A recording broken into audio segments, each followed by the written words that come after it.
Almost every day, we are told that Islamist terrorism has nothing to do with Islam. Muslims are peaceful and tolerant people and have nothing whatsoever to do with terrorism. Al-Qaeda's cause is not Islam. ISIL is not Islamic.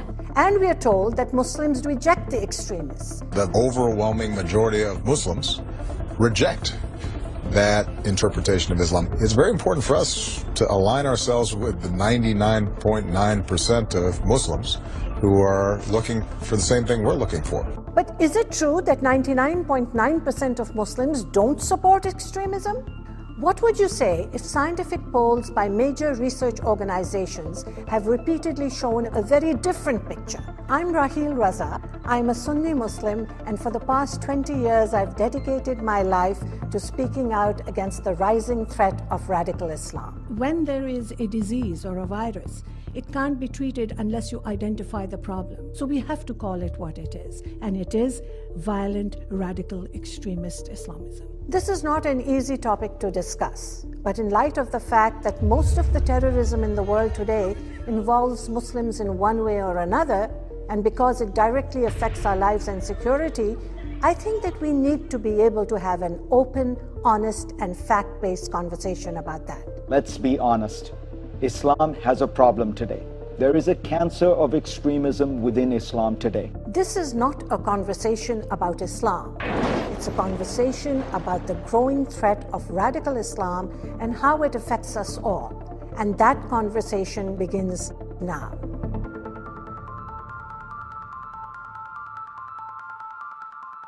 Our society has evolved to a point where we can have a civilized debate about almost anything.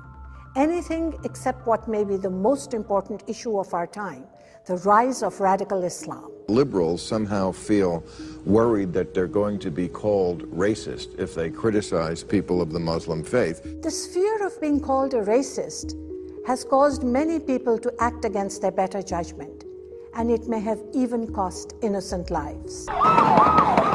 At least 14 killed, another 17 wounded. It happened in San Bernardino, a city... In San Bernardino, California, 2 Muslim terrorists who had pledged allegiance to ISIS killed at least 14 people. Inside Farouk's house, police found a virtual bomb-making laboratory with smokeless powder and remote-control cars. But a few weeks before the attack, some neighbors apparently noticed suspicious activity but didn't call the police.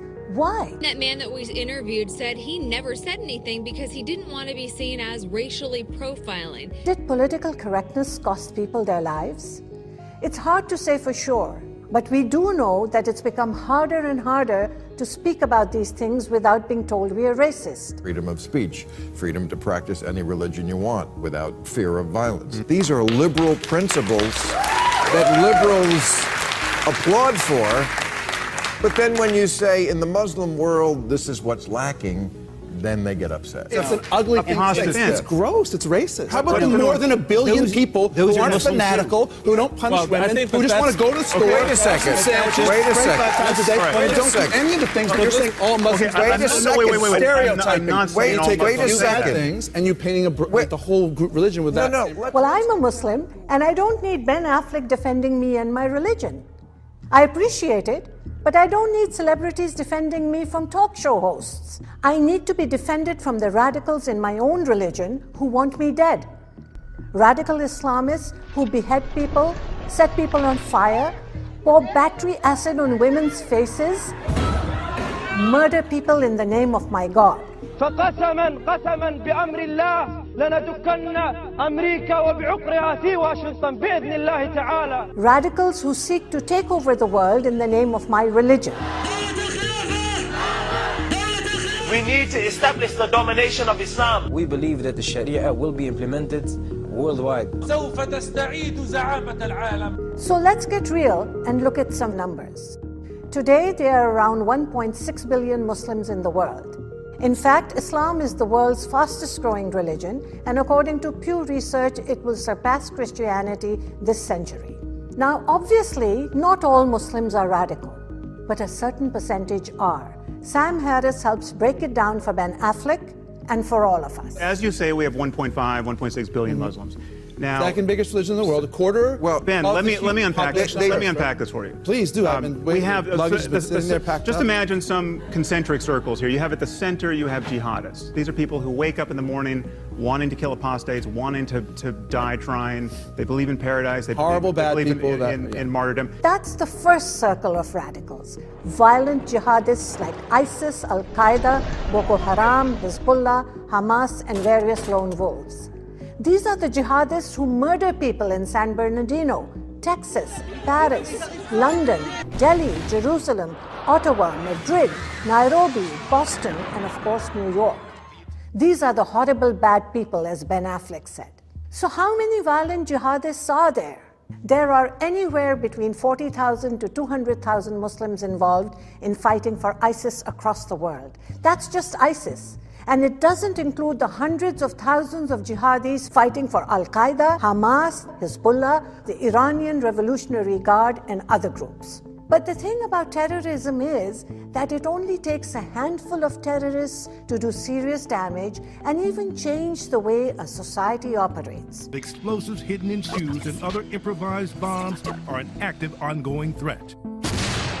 And with the refugee crisis, the number of ISIS jihadis operating in the West is also set to increase. The huge numbers are a challenge to security, with many arriving refusing to identify themselves upon arrival in Europe. This is the ideal situation for ISIS to penetrate several countries in Europe. And according to reports, the mastermind of the Paris attacks snuck into Europe claiming to be a refugee. He boasted of being able to travel freely between Europe and Syria. And while radical Islamists are sneaking into Europe, twice as many British Muslims are fighting for ISIS than are fighting in the British Armed Forces. In the gruesome video showing James Foley's murder, many were shocked to hear his executioner speaking with a British accent. This is James Wright Foley. America is not immune to this danger. Today, federal prosecutors say a man trained in Syria returned to the United States to launch a terrorist attack here at home.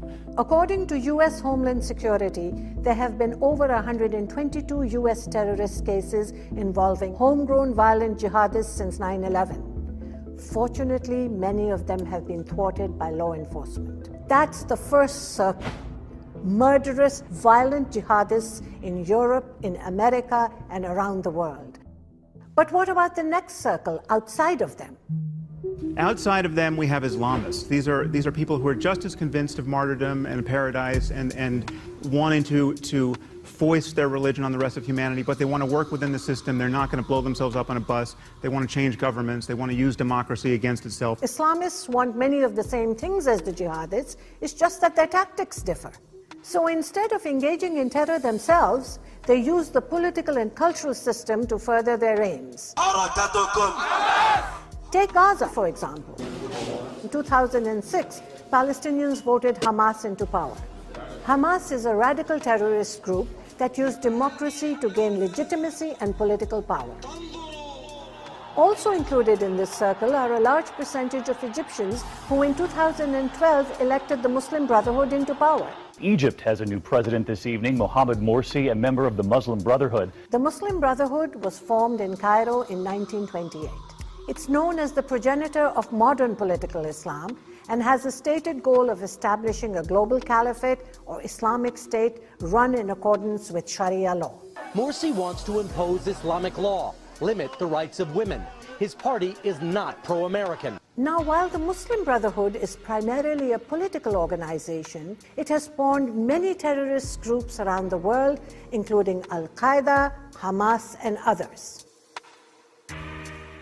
Although distinct from the groups we just described, there is an organization here in North America called CARE, which the Department of Justice said is or was a member of the U.S. Muslim Brotherhood.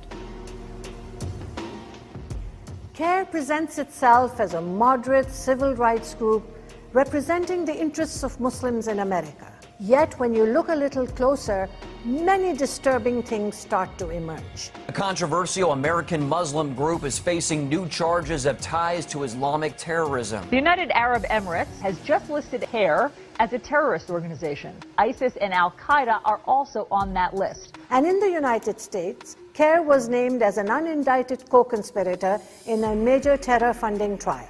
Groups like CARE try to silence people like myself and others who dare to speak out about radical Islam. Case in point, a film that I was in featuring 9 women who spoke out against barbaric treatment of women by radical Islamists got shut down. Why would CARE want to silence this film? That's what they do.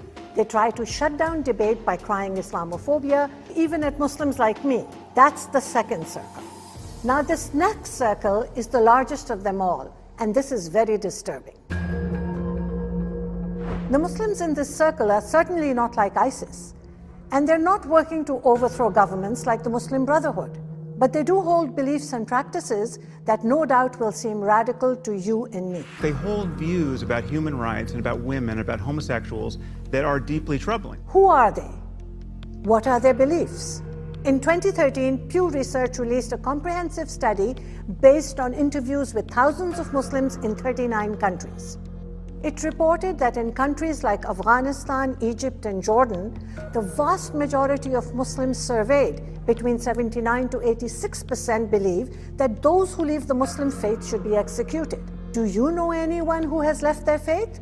Do you think they should be executed? Do you think that that's a radical belief? If we were to take the average from all the Muslims surveyed around the world, we end up with an average of 27% who believe that apostates should be executed. 27% of those surveyed, that equals 237 million people.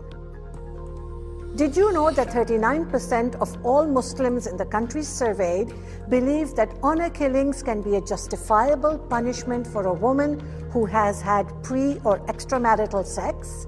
Do you think that's a radical belief? That radical belief is held by over 345 million Muslims. These studies paint a picture of an Islamic world that is increasingly out of step with the modern world.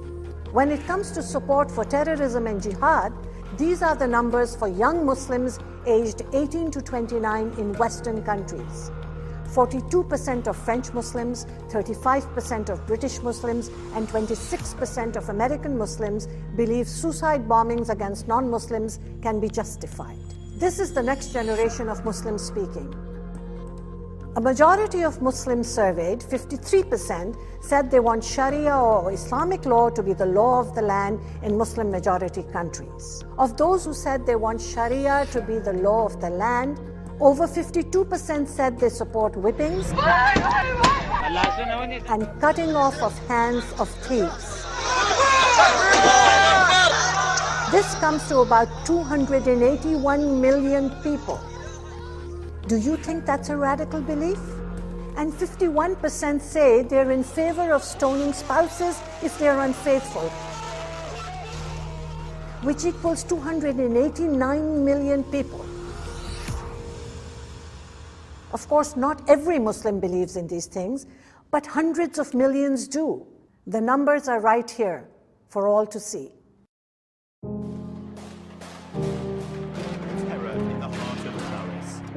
It's time for an honest conversation about one of the most important issues of our time. By silencing the debate about radical Islamist beliefs, we abandon our own core beliefs of truth, free speech, and tolerance, and we abandon human rights in favor of political correctness. Together, we have begun the conversation. Now it's time for you to have your say.